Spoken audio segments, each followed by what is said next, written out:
Hi mga laga. Sa mga laga ito po, meron lang po akong gustong i-share sa inyo.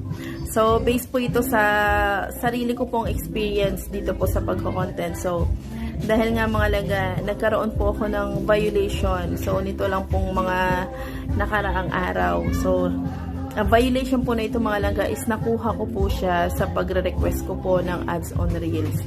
So mga laga, hindi ko po kayo dinidiscourage mga laga ha. Hindi ko po sinasabi sa inyo na bawal po ang pagre-request ng ads on Reels.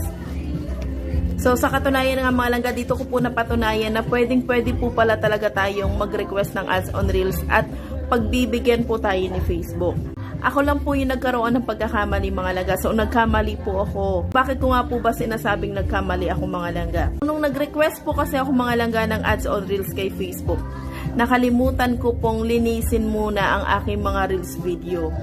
Yes po, so nakalimutan ko pong i-check muna or mag-delete po muna ng mga videos na pwede pong magkaroon ng violation. So nung nagpa-review po ako kay Facebook mga langga, syempre i-review niya po yung mga Reels video ko. Dahil nga po nag-request ako sa kanya ng ads on Reels. So yun na nga mga langga, nung ni-review niya po yung mga Reels video ko, doon niya po nakita yung mga violation ko. So, pinatawan niya po ako mga langga ng violation na user not eligible. So, ayan mga langga. So, kapag pinindot po yan, is meron daw po ako nilabag sa partners monetization policies at hindi daw po ako eligible sa ibang tools which is ads on Reels nga po. So, dahil nga po nag-request ako mga langga at na-review po nila yung account ko, so nakita po nila. So, yun po yung pagkakamali ko. So, kaya para po mga langga sa mga nagbabalak po dyan na mag-request po ng ads on Reels kay Facebook, siguraduhin nyo po muna mga langga, ito po yung pinakaunang-una nyo po dapat gawin. Siguraduhin nyo po mga langga na makapag-delete po kayo ng mga videos nyo. Linisin nyo po muna yung mga Reels video nyo. Kasi para po kapag nireview po yan ni Facebook is makikita niya pong malinis po yung account nyo. Ngayon po mga langga is nag-delete po ako ng mga videos ko na pinaghihinalaan ko po na yun po ang naging cause ng violation ko na yun.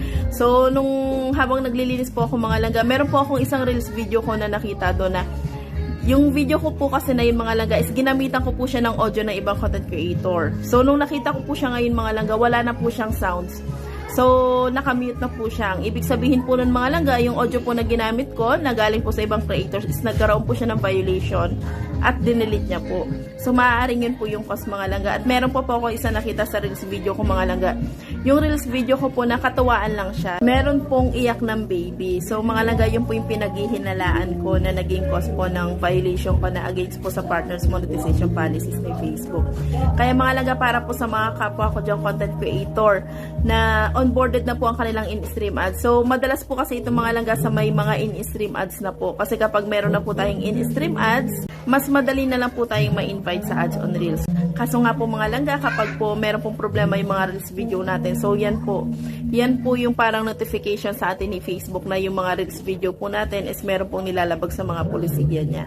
And kahit po mga langga sa hindi pa po onboarded ang kanilang in-stream ads or hindi pa po sila monetize sa in-stream ads, linis-linis na rin po kayo ng mga Reels video nyo kasi marami na rin pong mga content creator ngayon na kahit wala pa po silang in-stream ads, na-invite na rin po sila mga langga sa ads on Reels. Kaya mga langga, ngayon pa lang po maglinis-linis na po kayo ng mga Reels video nyo. And kapag po magpaparequest po kayo mga langga ng ads on Reels kay Facebook, kung gusto nyo pong mag-request for ads on Reels, siguraduhin yung mga langga na malinis po ang account nyo kung ayaw nyo po na violation ang makuha nyo imbis po na ads on Reels. So, kagaya po sa na-experience ko mga langga. So, mga langga, sana po nakatulong sa inyo ang video na to. Please mga langga, pakishare nyo na po para dagdag kaalaman na rin po para po sa ibang mga baguhan. Thank you mga langga. Bye!